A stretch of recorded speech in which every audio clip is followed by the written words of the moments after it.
그리스도인은 믿음으로 그리스도와 연합되었습니다. 그리스도인은 그리스도 안에 거하여 안전합니다. 그리고 그리스도인 안에 예수님이 살아 계십니다. 그러므로 그리스도인은 법 아래 있지 않고 은혜 아래 있습니다. 법 아래 있다는 말을 유대인에게 적용하면 율법 아래 있다는 말인데요, 이것은 율법을 지킬 의무가 있다는 뜻입니다. 그리고 율법을 지키지 못할 때 율법의 기준으로 하나님의 정죄와 심판을 받는다는 의미입니다. 반면에 은혜 아래 있다는 것은 하나님의 은혜로 구원받아 사는 것을 의미하고, 마지막 판단과 심판 때에 법의 기준이 아니라 은혜의 기준으로 판단받고 대함을 받는다는 의미입니다. 이것은 예수님이 우리가 받아야 될 죄에 대한 형벌을 십자가에서 다 담당하셨기 때문에 일어나는 일입니다. 그러므로 은혜 아래에 있다는 것은 그리스도인의 궁극적인 자랑입니다. 그런데 은혜 안에 있다는 사실을 자기 편의대로 해석하여 적용하는 사람이 있습니다. 오늘날도 그렇지만 과거 바울 당시에도 이렇게 주장하는 사람들이 있었습니다. 우리가 은혜 아래에 있기에 하나님의 정죄와 심판에 이르지 아니한다. 이제 마음대로 자유롭게 살아서 행복을 누리자. 마음대로 자유롭게 산다는 것은요, 자유롭게 죄를 짓자는 말인데요, 이에 대하여 바울은 그럴 수 없다라고 단언합니다. 그런 적 어찌하리요? 우리가 법 아래에 있지 아니하고 은혜 아래에 있으니 죄를 지으리요? 그럴 수 없느니라. 바울은 이렇게 단언하는 이유를 이어지는 16절에서 이렇게 밝힙니다. 너희 자신을 종으로 내주어 누구에게 순종하든지 그 순종함을 받는 자의 종이 되는 줄을 너희가 알지 못하느냐? 혹은 죄의 종으로 사망에 이르고 혹은 순종의 종으로 의에 이르느니라. 은혜 아래에 있는 사람이 죄를 자유롭게 지을 수 없는 이유는, 그렇게 산다면 그것은 그 자신이 죄의 종임을 드러내는 것이기 때문입니다. 그리고 죄의 종에게 기다리고 있는 것은 사망뿐이기 때문입니다. 여기 사망은 육신적인 죽음을 말하는 것이 아니라 영적인 죽음, 하나님과의 완전한 단절을 의미하는 지옥행을 말합니다. 은혜 아래에 있는 자는 죄의 종에서 해방되었고 그 안에 예수님이 살아계신데 어떻게 죄의 종이 되어서 지옥행을 갈 수가 있겠습니까? 하나님의 은혜 아래에 있는 자는 죄의 종이 될 수 없습니다. 오히려 순종의 종으로 의에 이르러야 합니다. 여기서 의는 믿음으로 말미암는 칭의를 말하는 것이 아니라 순종을 통하여 거룩함에 이르는 것을 의미합니다. 물론 우리가 착하고 의롭게 살아서 구원받는 건 아니죠. 우리는 오직 예수님을 믿어 제사함 받고 구원에 이르게 됩니다. 하지만 구원받은 자는 반드시 거룩함의 열매를 맺어야 됩니다. 거룩함이 구원의 전제 조건은 아니지만 이 거룩함은 구원과 분리될 수 없습니다. 만일 어떤 사람이 세례를 받고 예배 잘 참석한다 할지라도 거룩함의 열매가 전혀 나타나지 않는다면 이것은 죽은 믿음입니다. 즉 하나님께 순종하지 않는 이 죽은 믿음을 가진 사람은 결단코 천국에 들어갈 수 없는 것입니다. 신자가 믿음의 순종으로 거룩함을 이루는 것은 필연적인 일입니다. 그런데 바울은 하나님께 순종하는 것을 하나님 말씀에 순종하는 것으로 증거합니다. 17절 이하 말씀입니다. 너희가 본래 죄의 종이더니 너희에게 전하여 준 바 교훈의 본을 마음으로 순종하여 죄로부터 해방되어 의에게 종이 되었느니라. 바울이 로마 성도들에게 전하여 준 교훈의 본은 복음의 진리를 의미하는데 이와 관련하여 바울은 증거합니다. 형제들아, 내가 너희에게 알게 하노니 내가 전한 복음은 사람의 뜻을 따라 된 것이 아니니라. 이는 내가 사람에게서 받은 것도 아니요 배운 것도 아니요 오직 예수 그리스도의 계시로 말미암은 것이라. 바울이 전한 복음은 사람에게 받은 것이 아닙니다. 배운 것이 아닙니다. 그리스도의 계시로 말미암은 것입니다. 그러므로 바울이 전하는 이 복음의 진리에 순종하는 것은 예수님 말씀에 순종하는 것이요 곧 하나님께 순종하는 것입니다. 그런데 이 순종은 마음으로 하는 것이 중요합니다. 마음으로 순종한다는 것은 기꺼이 기쁨으로 순종한다는 의미입니다. 사도가 가르쳐준 교훈이 진리요 생명이기 때문에 마음으로 받아들여서 기쁨으로 순종한다는 것이지요. 이처럼 말씀을 마음으로 받아들여 기쁨으로 순종하는 것이 믿음의 본질이요 기독교의 특징인 것입니다. 하나님은 사람의 마음 중심이 어디 있는지를 아십니다. 사람이 그냥 주여 주여 외친다고 해서 그의 믿음이라 이렇게 말하지 않습니다. 마음으로 예수님을 믿고 기쁨으로 순종할 때 그것이 진짜 믿음이라 인정하시는 것입니다. 신자는 머리로만 믿는 사람이 아닙니다. 마음으로 믿어 순종하는 사람입니다. 유럽의 개혁교회가 채택한 벨지카 신앙고백서 29장에는 그리스도인의 표지 4가지가 소개됩니다. 첫째로 그리스도인들은 죄를 멀리하고, 둘째로 그리스도인들은 의를 따르며, 셋째로 그리스도인들은 하나님과 이웃을 치우침 없이 사랑하며, 넷째로 그리스도인들은 자기 육체와 행위를 십자가에 못 박는다. 이 그리스도의 표지를 한마디로 요약하면 세상과 구별되는 거룩한 삶입니다.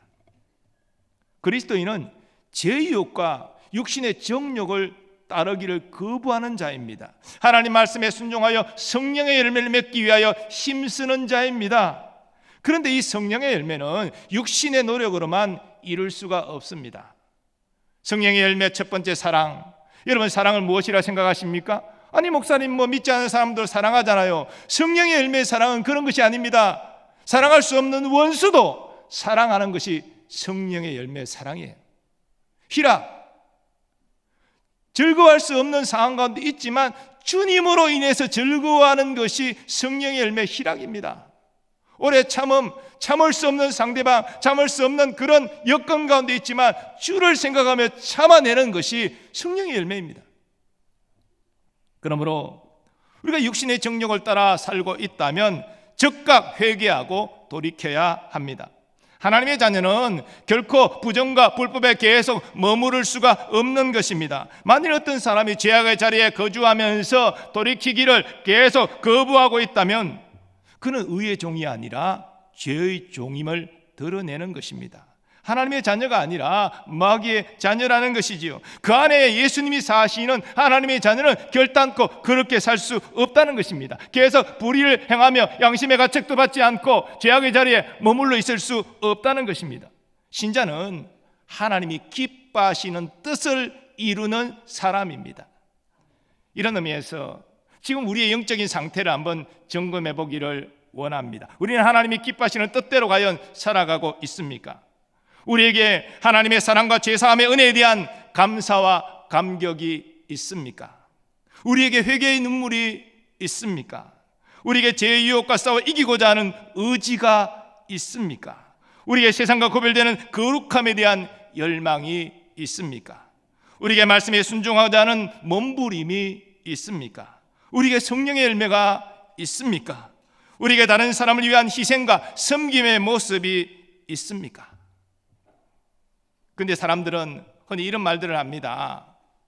믿음이 중요한 것이지 행위가 중요한 것이 아닙니다. 우리는 믿음으로 구원받았지 행위로 구원받는 것이 아닙니다. 맞는 말이죠. 근데 문제는 이런 말을 하는 사람들은 믿음을 오해한다는 것입니다. 믿음은 단순히 지적 동의에 불과한 것이 아닙니다. 사람들 앞에 공개적인 어떤 신앙 고백, 더 나아가서 종교적 행위를 하고 있는 것, 그것이 믿음이 아니라는 것입니다. 쉽게 말해서 어떤 사람이 공개적으로 나는 예수 믿습니다, 그래서 예배 참석하고 교회 봉사하면 그는 구원의 믿음이 있는 것입니까? 그렇다고 단언할 수 없다는 것이지요. 믿음은 하나님과 예수님을 아는 지식을 넘어서서 확신과 신뢰와 헌신까지 포함하는 전인격적인 것입니다. 만일 어떤 사람이 하나님을 알지 못하고 말씀에 대한 확신도 없고 더 나아가 하나님을 신뢰하고 헌신하는 모습이 전혀 나타나지 않는다면 세례받은 것, 예배 참석하는 것, 교회 봉사하는 것 아무 의미 없다는 것입니다. 또 더 나아가서 나는 하나님을 압니다, 말씀을 확신합니다, 그럴지라도 그 말씀에 순종하는 모습이 전혀 없다면 그 또한 믿음이 없는 것입니다. 하나님을 아는 지식과 말씀에 대한 확신과 신뢰와 은신은 분리될 수 없는 연결된 하나입니다. 그것이 바로 믿음의 본질이죠. 물론 예수 믿어 하나님의 자녀가 되어도 우리는 완전하지 않습니다. 제가 여러분에게 완전함을 요구하는 것은 아닙니다. 우리는 각자 연약한 부분이 있지요. 우리 연약함이 기질의 문제일 수도 있고, 오랫동안 해왔던 악한 습관 때문에 그럴 수도 있고, 또 자신도 알지 못하는 사이에 받은 상처의 쓴뿌리가 남아있기 때문에 부정적인 모습이 드러날 수도 있습니다. 신자의 연약함은 참 다양하게 나타나는데요, 한번 여러분 자신에게 한번 비추어 점검해 보시면 좋겠습니다. 어떤 분은 술의 유혹에 약할 수 있습니다. 또 어떤 사람은 흡연의 유혹에 약할 수 있습니다. 어떤 분은 음란의 유혹에 약합니다. 또 어떤 분은 도박에 약할 수 있습니다. 어떤 분은 분노에 약합니다. 참지 못하고 분노가 자꾸 일어나요. 또 어떤 분은 낭비벽이 있을 수 있습니다. 어떤 분은 남을 험담하는 것을 좋아할 수도 있습니다. 어떤 분은 자녀에게 너무 집착할 수도 있습니다. 어떤 분은 재물과 권세와 명화, 세상적인 것에 집착할 수도 있습니다. 이런 우리의 약함은 끝도 없이 계속 나올 수 있습니다. 특별히 예수 믿은 지 얼마 되지 않은 초신자의 경우는 더욱 연약해서 하나님에 대한 지식도 부족하고 말씀에 대한 확신도 약하고, 그러니 순종의 모습도 잘 보이지 않을 수 있죠. 사실 자연의 이치가 그런 것 아닙니까? 우리가 어떤 운동을 하더라도 그 운동이 익숙해지기까지는 굉장히 힘들잖아요. 시간이 지나야 익숙해져서 그 운동을 잘할 수 있게 되는 것입니다. 영적인 삶도 마찬가지입니다. 계속 육신적인 삶을 살아오다가 이제 예수 믿고 영적인 삶을 시작하는데 이전의 삶과 완전히 다릅니다. 그러니 적응하는데 시간이 걸릴 수밖에 없지요. 또 마귀가 영적으로 미혹하고 공격하는데 초신자라고 나는 봐준다, 그런 것 없어요. 똑같이 미혹하고 공격합니다. 그러니 초신자가 참 믿음의 원리를 따라 살아가는 것이 쉽지 않은 것이지요. 그러면 어떻게 해야 됩니까? 초신자는 믿음이 아직 약하니까 범죄해도 괜찮은 것입니까? 하나님이 초신자를 봐주시는 것입니까? 아닙니다. 그럴 수 없습니다. 왜냐하면 초신자라도 예수 믿기 전의 모습과 완전히 다른 존재가 되었기 때문입니다. 이전에는 아담과 연합되어 있었지만 이제는 그리스도와 연합되어 있습니다. 이전에는 그 자신이 중심되는 삶을 살았지만 이제는 그 안에 예수님이 살아 계십니다. 그의 삶을 이끌고 계시는 것이죠. 그러니 이전과 다른 삶을 살아갈 수밖에 없습니다. 그리스도인은 죄의 종이 아닙니다. 죄의 종에서 해방되었습니다. 의의 종이 되었습니다. 마귀의 자녀가 아닙니다. 마귀의 자녀에서 해방되어 하나님의 거룩한 자녀가 되었습니다. 그러므로 그리스도인은 죄의 유혹과 맞서 싸워야 합니다. 그리고 내가 죄의 종이 아니라 의의 종임을 사람들에게 드러내야 됩니다. 그것이 하나님의 기쁨이 됩니다.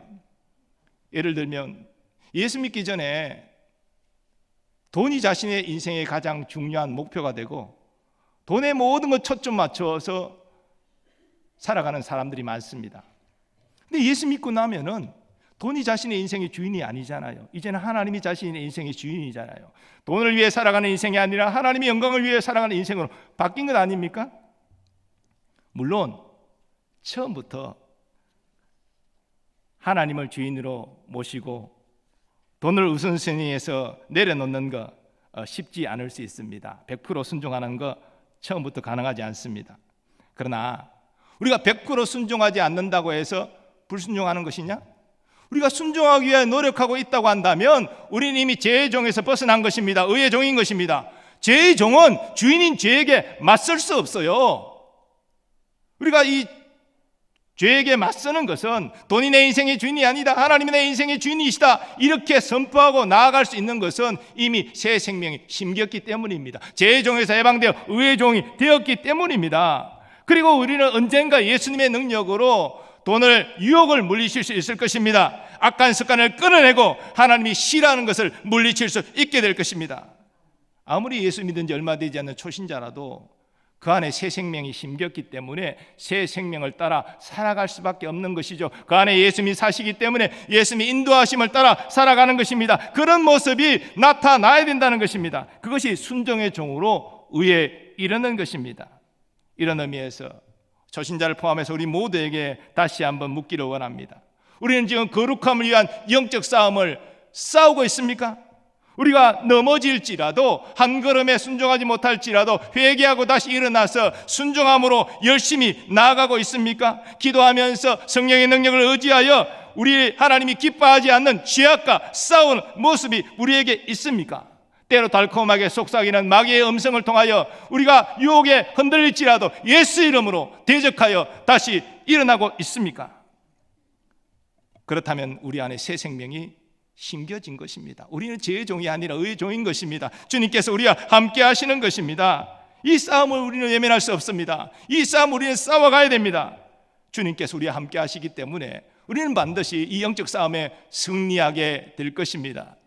그런데 하나님이 기뻐하지 않는 모습을 우리가 거부하고 물리치는 것이 의의 싸움의 전부가 아닙니다. 적극적으로 우리는 하나님의 말씀에 순종해서 우리의 안과 밖을 거룩함으로, 그래서 그리스도의 향기를 나타내는 삶을 살아야 됩니다.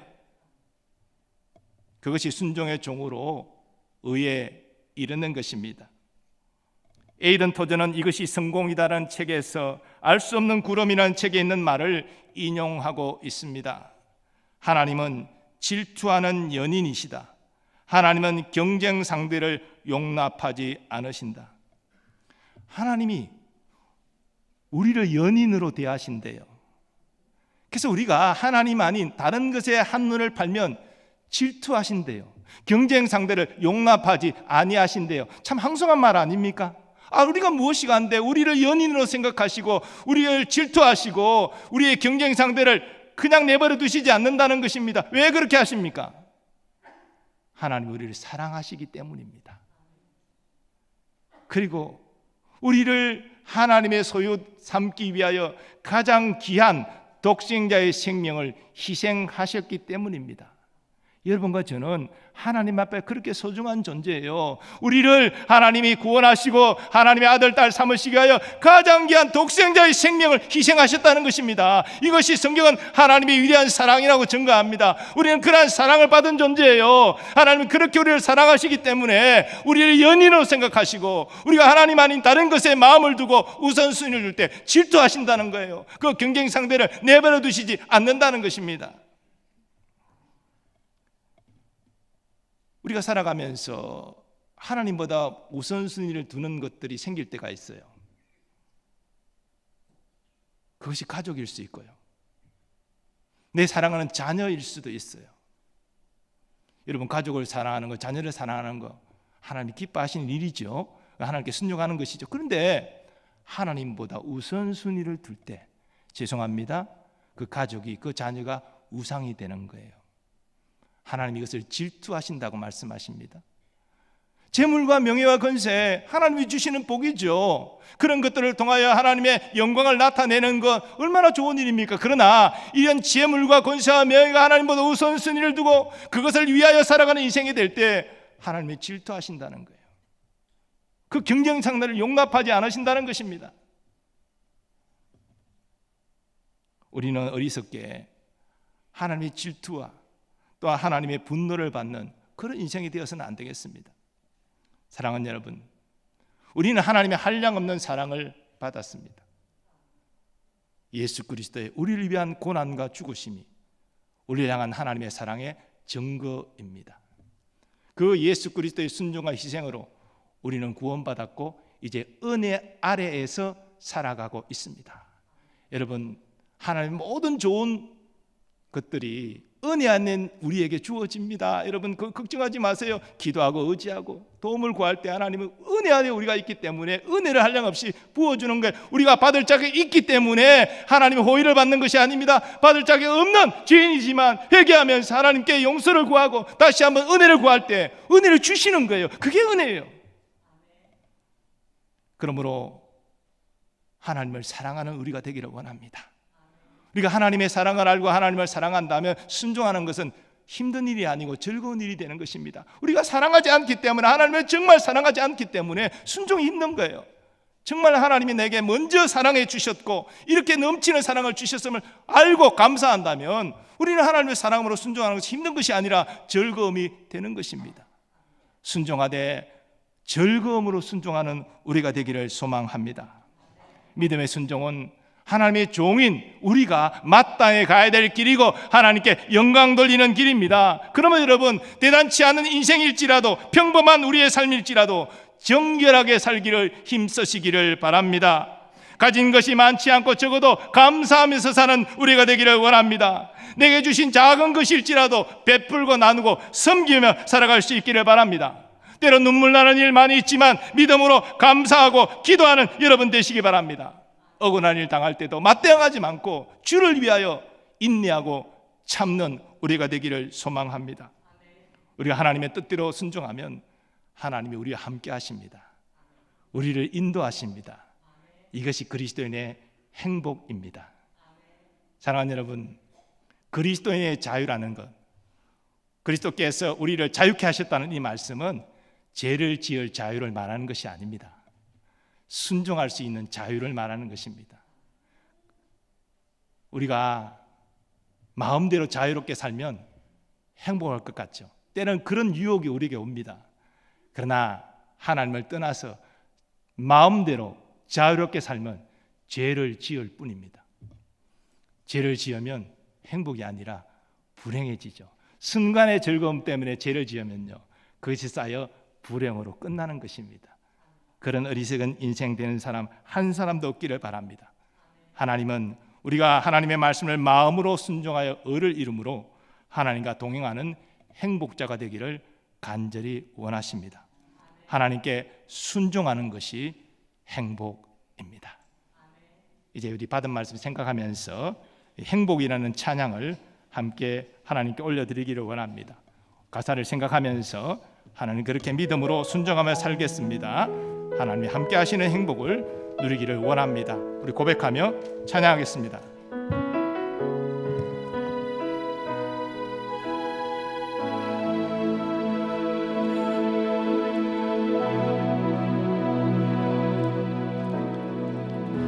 화려하지 않아도 정결하게 사는 삶, 가진 것이 적어도 감사하며 사는 삶, 내게 주신 작은 일 나눠주며 사는 삶, 이것이 나의 삶의 행복이라오. 이것이 행복, 이것이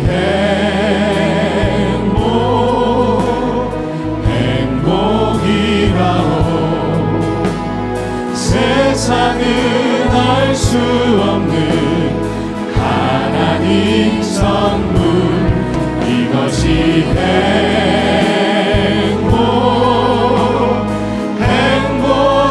행복이라오.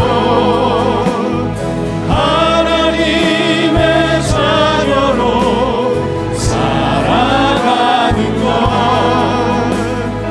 이것이 행복이라오. 다 일어서셔서 고백하고 찬양하겠습니다.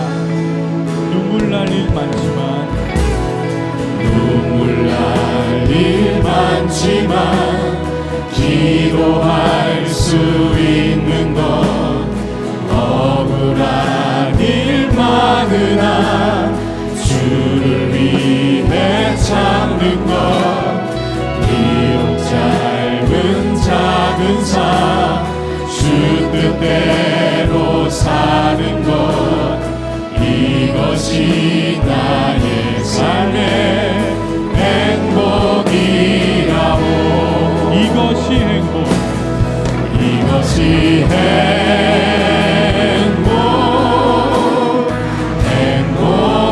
행복이라오. 세상은 알 수 없는 하나님 선물, 이것이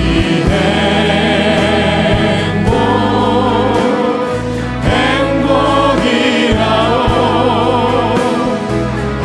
하나님의 자녀로 살아가는 것,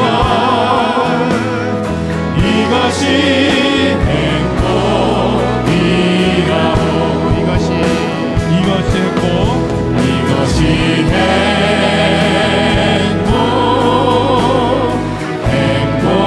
행복이라오. 세상은 알 수 없는 하나님 선물,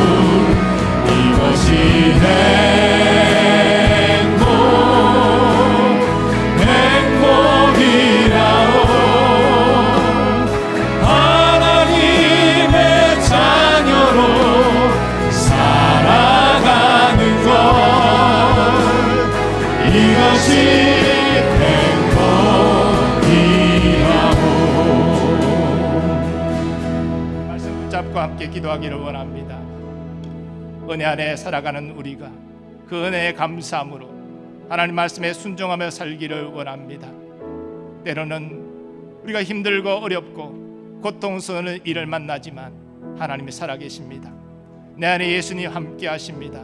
말씀 앞에 순종함으로 하나님이 인도하시는 그 길을 따라 하나님과 함께 동행하는 진정한 행복을 누릴 수 있게 해달라고 주여 한번 외치고 통성으로 기도하겠습니다. 주여, 아버지 하나님, 우리를 은혜로 구원하여 주심을 감사하고 이 땅에 살아가는 모든 것을 은혜 안에서 살아가게 하심을 감사합니다. 우리는 받을 적이 없는 자들이지만 이런 은혜를 변함없이 사랑하시고 우리의 길로 진리의 길로 인도하여 주심을 감사합니다. 마지막 심판 때에 몸의 기준이 아니라 하나님의 은혜의 기준으로 우리를 판단하시고 우리에게 주심을 감사합니다. 이제는 아버지의 그 은혜의 밑에 하나님 말씀 앞에 순종하는 의회적으로 살아가게 하여 주옵소서. 육신을 따라 살지 않고 세상 유혹에 넘어지지 않고 아버지 말씀에 순종하는 우리가 되기를 바랍니다. 때로 아버지 우리가 연약함으로 넘어질 수 있을지라도 다시 얘기함으로 회복하여 이 믿음의 선한 순종의 길을 걸어가기를 원합니다. 하나님 아버지 순종의 길에 주님이 함께 하심을 믿나이다. 진우의 위로와 소망이 있는 줄 믿습니다. 치유의 회복의 역사가 있는 줄 믿습니다. 주여 이 시간 믿음으로 결단하고 주의 말씀에 따라 거룩하게 살아가기로 결심하는 우리가 되기를 원합니다.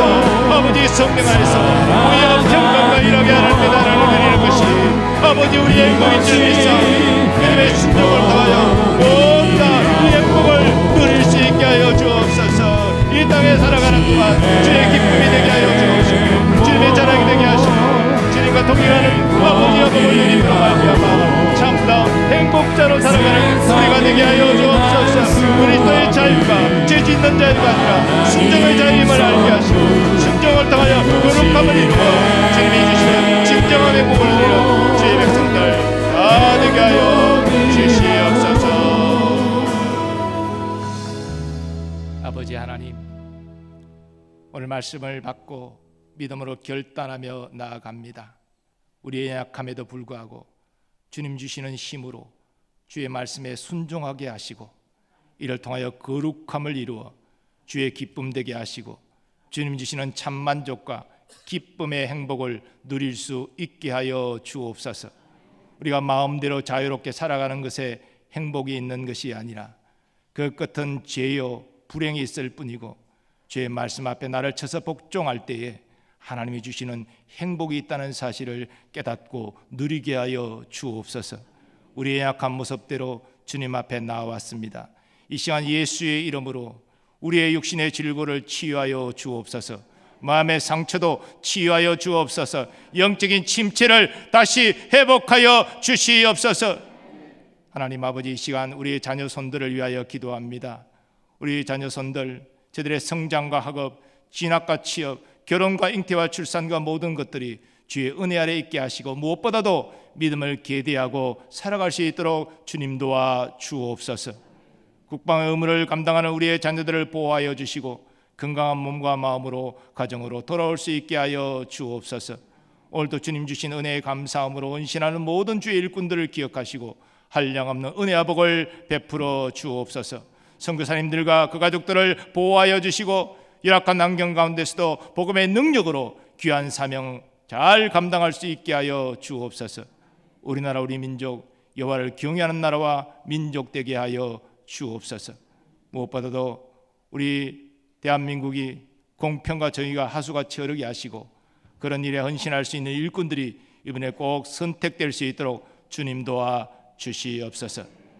하나님, 남북의 평화 복음 통일을 속히 이루어 주시고 이산가족의 눈물을 기쁨으로 바꾸어 주시며 남북의 성도들이 함께 모여 하나님을 예배하고 함께 복음을 땅끝까지 전하는 선교 민족 되게 하여 주옵소서. 이제는 우리 주 예수 그리스도의 은혜와 하나님 아버지의 무한하신 사랑하심과 성령님의 역사하심과 교통하심이 은혜 아래 있음을 감사하며 이제는 주의 말씀에 순종하여 주님을 기쁘시게 하고 하나님이 주시는 참된 행복을 누리기를 소원하는 모든 주의 백성들의 삶의 범사 위에 이제로부터 영원까지 함께 하시기를 축원하옵나이다. 아멘.